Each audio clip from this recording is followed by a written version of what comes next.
বসে আছে তাদের কর্মসংস্থানের প্রয়োজন। আমাদের শিক্ষার জন্য আগামী প্রজন্মের শিশুদের শিক্ষা ব্যবস্থাকে আমাদের গড়ে তুলতে হবে। আমাদেরকে বিদেশ থেকে, আপনারা নিশ্চয়ই পত্র পত্রিকার খবর দেখেছেন যে বিগত কয়েকদিন ধরে আমি বিভিন্ন দেশের রাষ্ট্রদূতদের সাথে কথা বলেছি। প্রত্যেকের সাথে কথা বলার সময় আমি বলেছি যে এই বাংলাদেশের মানুষের জন্য আমাদেরকে কর্মসংস্থানের ব্যবস্থা করতে হবে এবং আমরা চাই আপনারা আপনাদের দেশ থেকে বিনিয়োগকারীদেরকে বাংলাদেশে নিয়ে আসুন।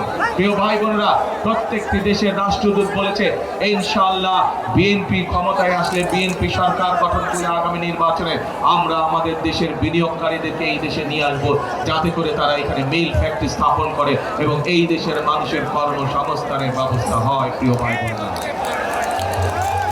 প্রিয় ভাই বোনেরা, প্রিয় ভাই বোনেরা, আজ আজ সময় এসেছে আমাদেরকে এই সমস্যাগুলোর সমাধান করতে হবে এবং এই সমস্যার সমাধানগুলো করার যোগ্যতা এবং অভিজ্ঞতা একমাত্র বিএনপি আছে। আমাদের সামনে বহু সমস্যা।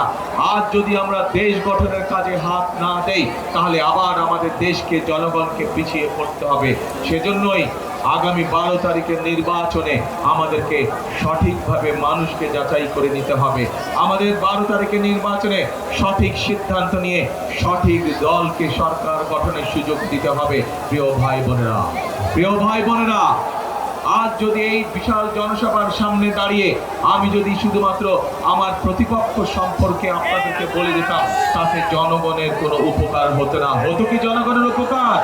জনগণের কোনো উপকার হতো না। সেই জন্যই সংক্ষেপে আমি আপনাদের সামনে আমাদের পরিকল্পনার কথা তুলে ধরেছি।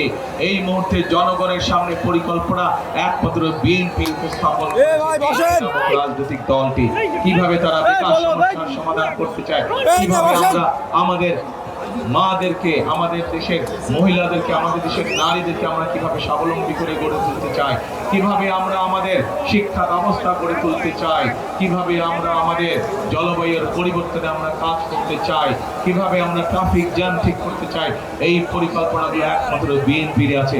বিএনপি জনগণের সামনে উপস্থাপন করেছে।